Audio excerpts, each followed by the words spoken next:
High-Tech Nomad here, and welcome to another video. In this video, we're going to dive into the world of AI art with a program called Midjourney. I'll show you how to use this innovative tool to create stunning images by simply typing a few prompts. Whether you're an artist looking for inspiration or someone who just wants to see what AI can do, I'll walk you through the process step by step. Let's get started. It's much easier to get started with Midjourney than it was when it first came out. They have their own website now and they have a bunch of different plans. Let's review the pricing. If you just want to just try it out and see what's going on, it's $10 a month. So you could just sign up for $10 for today and try it for a month and see what you think. I already have an account, but I wanted to show you how you would set one up. Go to the Midjourney website. And it has kind of a crazy, kooky opening. Some people go, "Oh, I went to Midjourney and my computer freaked out." No, that's the way that they've done it. I'm going to go down and click on sign up. It's then going to ask you if you want to sign up with Discord. If you don't know what that is, don't worry about it. That was the old way of logging in. And the new one is using a Google account. Now, I've talked about this in other videos. Even if you're a Apple person or you're a Outlook person like I am, you still, unfortunately, in this day and age, have to have a Gmail account or a Google account because so many things use that as the de facto way of getting in. So I'm going to go ahead and click on Google. And it's going to give me whatever account. I already have a Google account on this machine. As you can see, this one is actually called the dummy account. I'm going to go ahead and click on that. It's going to ask me, is it really me? I'm going to hit continue. I'm going to ask it to just let me in through my phone, which my phone is now beeping. It's asking me, is that me? And if so, what number is on the screen? I've now hit the number that was on the screen. I'm going to go ahead and hit continue. And that's it. I am now logged into Midjourney. I'm going to go over to create. And you'll see it says, well, you really kind of sort of need a subscription in order to really do anything. So do you want to go ahead and join now, or do you want to just look around a bit? You can go ahead and just click on look around a bit. So that will allow you to look around, but it will not allow you to actually create any images. So you're going to have to at least do the $10 a month for 1 month so that you can get in and do what we're about to do.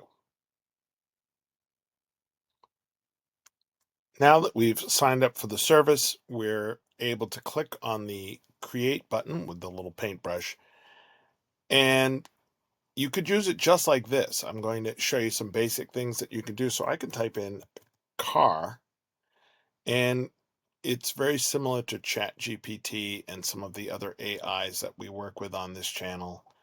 And what it's going to do now is just guess at what we wanted. And as you can see, it's given us 4 examples of a car. If I want to say yellow car, I can do that. And as you can see, the difference in timing is based upon the subscription. It's still pretty spiffy. And as you can see, we now have a yellow car.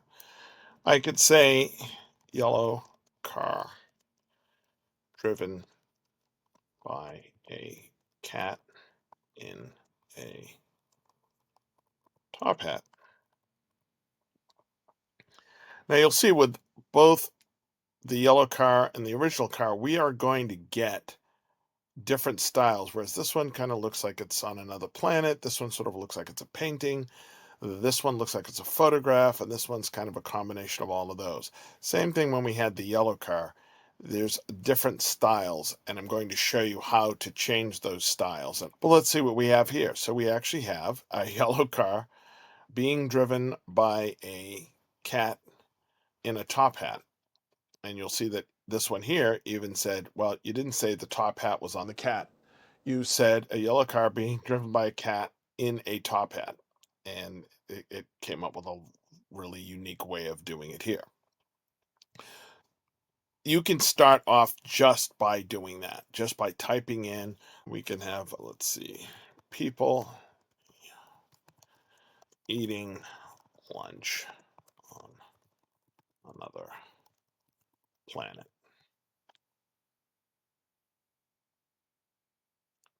There are a number of different variables. You'll see this 6.1 that's letting you know what version of the engine it's using. That's the latest one as of the recording of this video.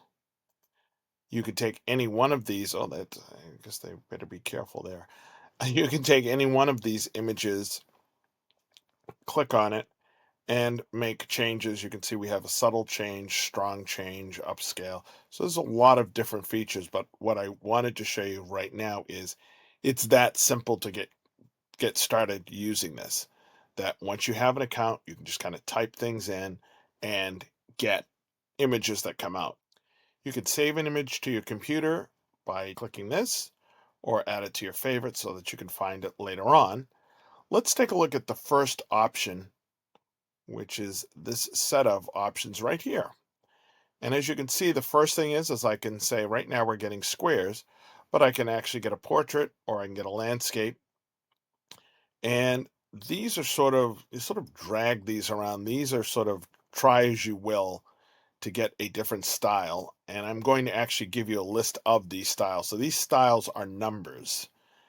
And someone has actually gone through and figured out there's like a gajillion numbers here, 1,000 different numbers. So there's 1,000 different styles. And we'll take a look at that afterwards. Don't worry about the speed. You're not going to want to touch that at all because you want to keep it as fast as possible. Personalization we'll get into in another video. Let's see, that stylization 100. We'll leave it on landscape. And we'll just say the same thing again. And we'll set that. And we're going to get 4 images.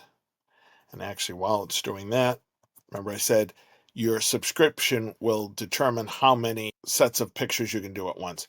I'm going to crank this puppy up to like 6. And we'll leave it at 600. That's fine. And you can specify which number you want. I'll show you how to do that in a prompt in a second, so that once you find a style that you like, it'll dial that in. What I want to do right now is give you a little bit of a variation so you get an idea as to what's going on.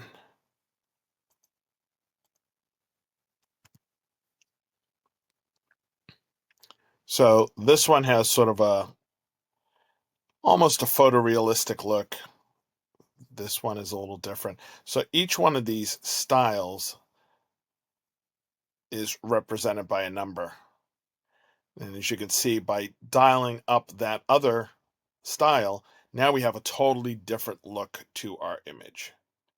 And here again, we have, again, totally different look to our image. So it's good to have an idea of these styles. As you find these styles, it's good to sort of jot them down, or in my case, I actually have a little guide that I will make available to you where I've figured out that style number 201 looks like this and style number 795 looks like that. Okay. So as you can see, we went from a lot of these look the same. And then as we pump this up and change this around, we got a very different look to it. Let's talk about text for a second, because that seems to come up a lot. A lot of people were having problems with it. And there's a very simple solution to that. And that is, if you say, for example, I want a sign that says hello, you will notice that you will get every other spelling, but you will not actually get it to spell hello. And that is because what they were doing before is they did not want to actually use the correct spellings, because they did not want to start to create fake images that could be perceived as being real. So even something as simple as saying no, I need a sign that says no, it would give me the no symbol. And even this one here, this is no, but it's got some kind of a strange line in it just to go through it. So there is a workaround for this, and it is extremely simple, and most people don't know it, but now you know it. And that is quotes. All you have to do to get Midjourney to print something the way you want it is to tell it what you want and put it in quotes. So if I want it to say Lee, just say a sign that says, quote, Leigh, which is my nickname, by the way. And there it is. Or a sign that says, quote, TheHiTechNomad. It is that simple to get Midjourney to print things correctly. You'll be surprised how many people don't know that's the way to do it, but now you know and you can show them. So now you can create all sorts of different images, and I think it's good the fact that you actually can use the actual quote. So if you do have something you're trying to create, flyer for something or a image or whatever, obviously, and you want to have some wording on there. Now you're not going to be able to put a ton of wording all over the place. So it's not like I want the sign to say this and I want a card that says that and I want this to say this, but you will be able to put the basic part of your information. You'll be able to now generate something with that wording.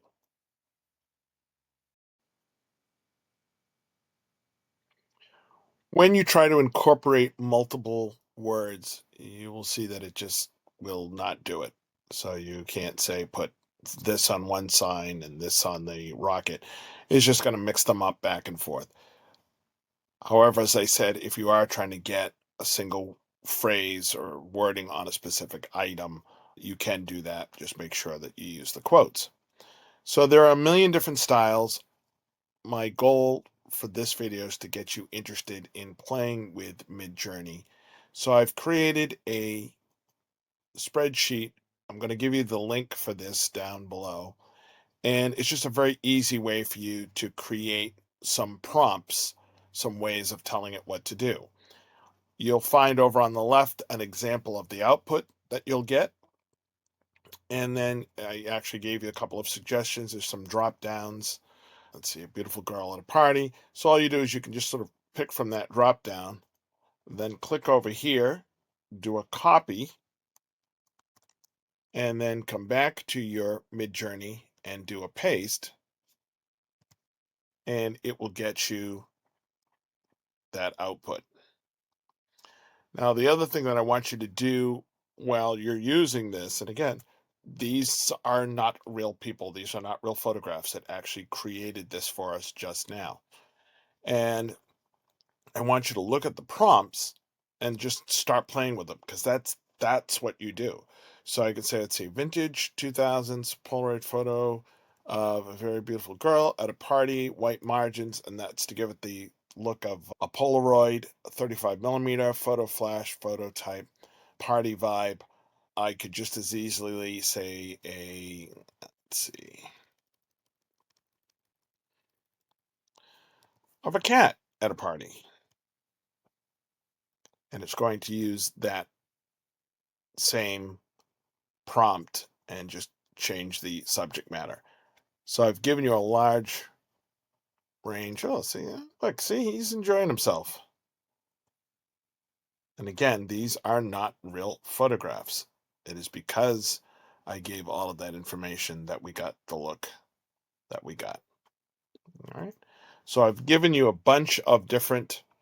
Here's another one from. Let's see, what do we have? Beautiful woman. We'll take blonde woman, spacesuit, crowded nightclub. And you'll see here, we'll do a Control C. I'll come back over here and do a paste. Photorealistic means it's going to look like a real photo. And again, the more information you give it, the better it is. You'll have to get used to this. However, this is why I wanted to give you some information. And you can see I've told it should look like a still from a science fiction movie. She's wearing a spacesuit. She's in a crowded alien nightclub. Retro style, very strong cinematic shot, ultra realistic, etc., etc., etc. Gold panophlin, and this is how we learn. You look at other people's prompts. I saw someone the first time I saw someone say, Panaflex gold, which is the kind of camera that they used back in the day. And as you can see, we got it. So there she is there. I guess that's considered an alien in the background. And you can do other things. For example, even with this one, I could say, give me a variation of this image and let's really change it around a little bit. And so what it's going to do now is, because I clicked it a couple of times, it's going to keep that basic piece but make some changes. So you can see she kind of sort of looks, still looks like it's her in all these different images, but you can see the background. We have obviously much more of an alien feel in the background. Her uniform has changed a little bit.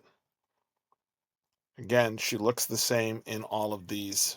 I guess these guys, well, I guess they're aliens. They look more like skeletons to me. But hey, what do I know, huh? So you get the idea. So you can make changes to a specific image. As you saw, we have subtle change, strong change, and I'll be doing more videos on this. Which brings us to the point, if you have not already clicked subscribe, you want to go ahead and click subscribe. And even better, if you join, I have many more detailed videos about how to use Midjourney in our members only section, as well as I've given you this one prompt sheet, but I actually have many, many more that are available to people who sign up to be a member. If you want, you can now use a famous person in your prompt. It won't give you an exact replica, but you'll look at it and think, yeah, that kind of looks like them. For example, you can throw in names like Red Fox, Paul Lynde, John F. Kennedy, or even the Beatles. It's more about capturing the essence so you get that familiar vibe. Let me know in the comments if I've inspired you to give Midjourney a try. Like I mentioned, it's only $10 for 30 days of access, and I think this tool is just as valuable as many of the other topics we cover here for two main reasons. First, it's a fantastic way to relax, unwind, and let your creativity flow. Personally, I can't draw, but I've created images I love so much that they're hanging on my wall and fridge. You might find yourself doing the same. I've also used it to design artwork for my podcast, The Emotional Vampires. Check it out on Apple. And for our weekly tech newsletter, you can find that below. Until next time, this is Orman Beckles, aka The High Tech Nomad, signing out.